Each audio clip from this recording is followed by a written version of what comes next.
Hi പ്രിയമുള്ള സുഹൃത്തുക്കളെ, ജയ്ഷെ മുഹമ്മദിന്റെ തലവനും ഇന്ത്യ തേടുന്ന ഭീകരനുമായ മസൂദ് അസർ സ്ഫോടനത്തിൽ കൊല്ലപ്പെട്ടതായി പ്രചാരണം നടന്നു.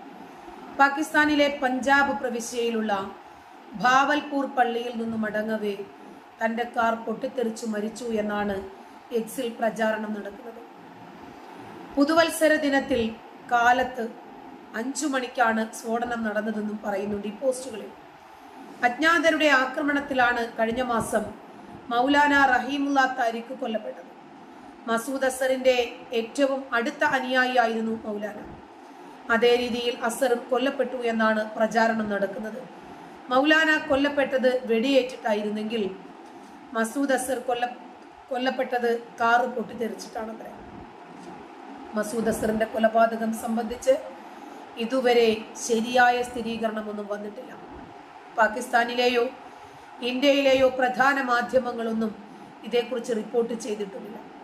ചില തീവ്ര വലത് സോഷ്യൽ മീഡിയ ഹാൻഡിലുകളാണ് പ്രചാരണം നടത്തുന്നത് എന്നതാണ് വിമർശനം ഉയരുന്നത്.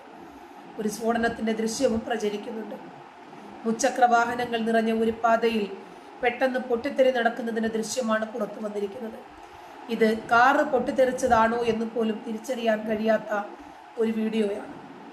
മസൂദ് അസർ ആശുപത്രിയിൽ കിടക്കുന്നു എന്ന് സൂചിപ്പിച്ച് ഒരാളുടെ ചിത്രവും പ്രചരിക്കുന്നുണ്ട്. ഇതിലും അവ്യക്തതയാണ് നിറഞ്ഞു നിൽക്കുന്നത്. ഇക്കഴിഞ്ഞ ദിവസം നമ്മൾ കണ്ടതാണ് ഇവിടെ ഇബ്രാഹിം കൊല്ലപ്പെട്ടതായിട്ടുള്ള വാർത്ത. ദാവൂദ് ഇബ്രാഹിം കൊല്ലപ്പെട്ടെന്നും കറാച്ചിയിൽ ആശുപത്രിയിലാണ്, വലിയ രൂപത്തിലുള്ള സെക്യൂരിറ്റി സംവിധാനങ്ങളിലാണ്, ഒരു ഫ്ലോറിൽ മൊത്തവും ഡോക്ടർമാരും ദാവൂദ് ഇബ്രാഹിമിന്റെ ബന്ധുക്കൾ മാത്രമേ ഉള്ളൂ, കടത്തിവിടുന്നില്ല, ഇങ്ങനെയൊക്കെ പറഞ്ഞ് പ്രചരിച്ചു. ഒടുവില് അയാളുടെ തന്നെ വലം കൈയായ ഛോട്ടാ ഷക്കീൽ രംഗത്ത് വന്നു. ഞങ്ങളുടെ ഭായി മരിച്ചിട്ടില്ല, 100 കുതിരയുടെ ശക്തിയോടെ ഞങ്ങളുടെ ഭായി ജീവിച്ചിരിക്കുന്നു, ഞാൻ ഇന്നലെയും കൂടി കണ്ടതാണ് എന്ന രൂപത്തിലാണ് ഛോട്ടാ ഷക്കീൽ പറഞ്ഞു വന്നത്. അതുപോലെ മസൂദ് അസർ കൊല്ലപ്പെട്ടു എന്നത് വ്യാജ പ്രചരണമാകാൻ മാത്രമേ സാധ്യതയുള്ളൂ. കാരണം മസൂദ് അസർ ഇന്ത്യ തേടുന്ന വില്ലനാണ്. ഇന്ത്യ ആവശ്യപ്പെട്ട തലകൾ അത്രയും അജ്ഞാതർ എടുത്തിട്ടുണ്ട്. അപ്പോൾ സേഫായി ഇരിക്കാൻ, ഇനി മസൂദ് അസറിനെ അജ്ഞാതർ ലക്ഷ്യം വെക്കാതിരിക്കാൻ പാകിസ്ഥാൻ ഇത്തരം ഒരു വാർത്ത അനിവാര്യമായിരുന്നു. ജയ്ഷെ മുഹമ്മദ് ഭീകര സംഘടനയുടെ തലവനായ മൗലാന അസർ കൊല്ലപ്പെട്ടു എന്ന വാർത്ത തലയ്ക്കകത്ത് ആളുതാമസമുള്ളവർ വിശ്വസിക്കില്ല. കഴിഞ്ഞ ദിവസമാണ് ഇയാൾ കൊല്ലപ്പെട്ടതായിട്ട് റിപ്പോർട്ടുകൾ വന്നത്. സാമൂഹ്യ മാധ്യമമായ എക്സിലൂടെയായിരുന്നു ഈ വ്യാജ പ്രചരണം. ഇതിന് പിന്നാലെയാണ് മസൂദ് അസർ കൊല്ലപ്പെട്ടിട്ടില്ല എന്ന സ്ഥിരീകരണം ഇപ്പോൾ വരുന്നത്.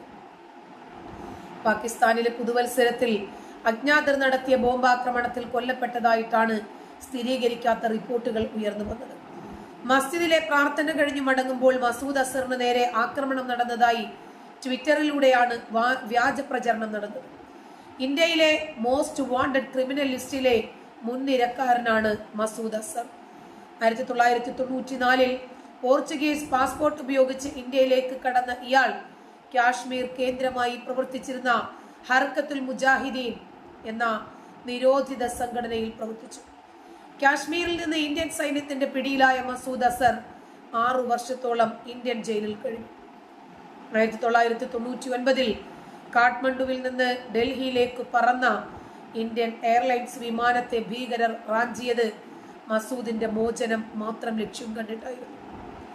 മസൂദിനെ മോചിപ്പിച്ചുകൊണ്ടാണ് ഇന്ത്യക്ക് സ്വന്തം പൗരന്മാരെ രക്ഷിക്കേണ്ടി വന്നതെന്ന് 2000 ജയ്ഷെ മുഹമ്മദ് ഭീകര സംഘടന രൂപീകരിക്കപ്പെടുന്നു. 2001 ജയ്ഷെ മുഹമ്മദ് ഇന്ത്യയിൽ 2 ആക്രമണങ്ങൾ നടത്തുന്നു. ആദ്യത്തേത് ഒക്ടോബറിൽ കാശ്മീർ നിയമസഭയിലും, രണ്ടാമത്തേത് ഡിസംബറിൽ ഇന്ത്യൻ പാർലമെന്റിലും. 2008 മുംബൈ ഭീകരാക്രമണവും 2016 പത്താൻകോട്ട് ഭീകരാക്രമണവും ജയ്ഷെ മുഹമ്മദ് നടത്തിയത് മസൂദിന്റെ പദ്ധതി പ്രകാരമായിരുന്നു. പുൽവാമ ആക്രമണത്തിന് പിന്നാലെ മസൂദിനെ ആഗോള ഭീകരനായി പ്രഖ്യാപിക്കണമെന്ന ആവശ്യം ഇന്ത്യ ശക്തമാക്കിയിരുന്നു.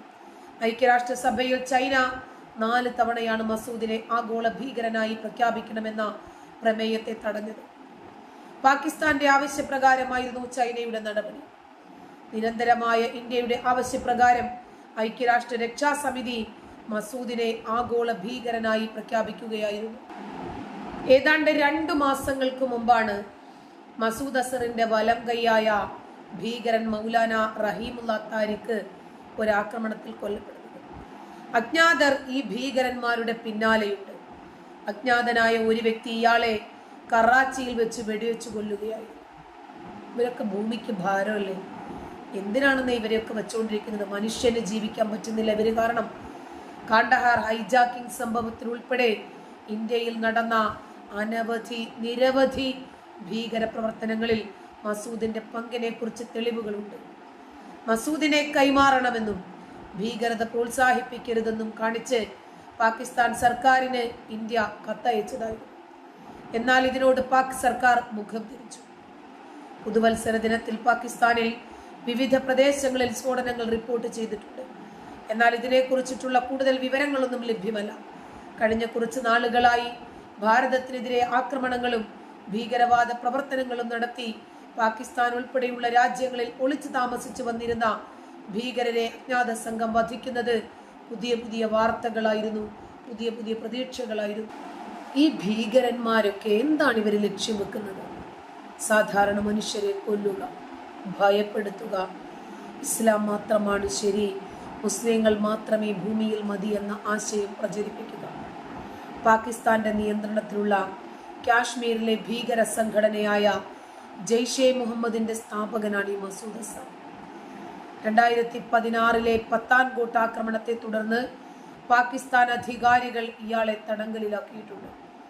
ഇന്ത്യക്കെതിരെയുള്ള ഇയാളുടെ ഭീകരാക്രമണ ചരിത്രങ്ങൾ കാരണം ഇന്ത്യയിലെ ഏറ്റവും ആവശ്യമുള്ള കുറ്റവാളികളുടെ തലകളുടെ പട്ടികയിൽ ഏറ്റവും പ്രധാനിയാണ് മസൂദ് അസർ.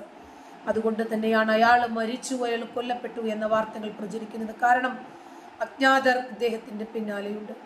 പാകിസ്ഥാനാണ് ഇയാളെ സംരക്ഷിക്കുന്നത് എന്നത് അറിയരുത്. പാകിസ്ഥാന്റെ സുഖവാസ കേന്ദ്രത്തിൽ മസൂദ് അസർ സുഖസുന്ദരമായി ജീവിക്കുന്നു. പാകിസ്ഥാനിലെ പഞ്ചാബിൽ 1968 ജൂലൈ 10 ജനിച്ച അസർ കറാച്ചിയിലാണ് പഠനം നടത്തിയത്. അതിനുശേഷം ഹറക്കത്തുൽ അൻസറുമായി ബന്ധപ്പെട്ടു. പിന്നീട് ഇതിന്റെ നേതാവായ അസർ ആളെ കൂട്ടാനും പണം ശേഖരിക്കാനും Zambia, Abu Dhabi, Saudi Arabia, Mongolia, England, Albania തുടങ്ങിയ രാജ്യങ്ങളിലൊക്കെ സന്ദർശനം നടത്തി. എന്തിന്? തീവ്രവാദത്തിന് വേണ്ടി ഫണ്ടുകൾ ശേഖരിക്കണ്ടേ, ഫണ്ടുകൾ സ്വരൂപിക്കണ്ടേ. 2019 പുൽവാമ ആക്രമണത്തിന്റെ പിന്നിലും ജെയ്ഷെ മുഹമ്മദാണ്. ജെയ്ഷെ മുഹമ്മദിനെ നയിക്കുന്ന ഈ തലച്ചോറ് ക്യാൻസർ പിടിപെട്ട ഈ മനുഷ്യനാണ്.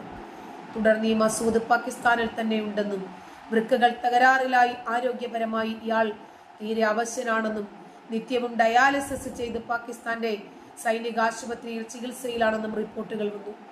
അതുപോലെ തന്നെയായിരുന്നു ദാവൂദ് ഇബ്രാഹിമിനെ സംബന്ധിക്കുന്ന. അയാൾ കൊറോണ വന്ന് മരിച്ചു, അയാളെ ആരോ വെടിവെച്ചു കൊന്നു, അയാൾ ഹാർട്ട് അറ്റാക്ക് വന്ന് മരിച്ചു, കൈകളും തലയും കൈയും കാലും ഒക്കെ മുറിച്ചു മാറ്റി, എന്തെല്ലാം രൂപത്തിലുള്ള വാർത്തകൾ പ്രചരിച്ചു. ഇത് പാകിസ്ഥാനിൽ സുഖസുന്ദരമായി സേഫായി ജീവിക്കാനുള്ള ഏറ്റവും പുതിയ ഒരു തന്ത്രമാണ്. മരിച്ചു എന്നറിഞ്ഞാൽ പിന്നെ അജ്ഞാതരി വിട്ടല്ലോ. അയാൾ മരിച്ചിട്ടില്ല, പാകിസ്ഥാനിൽ സുരക്ഷിതനാണ്. നന്ദി.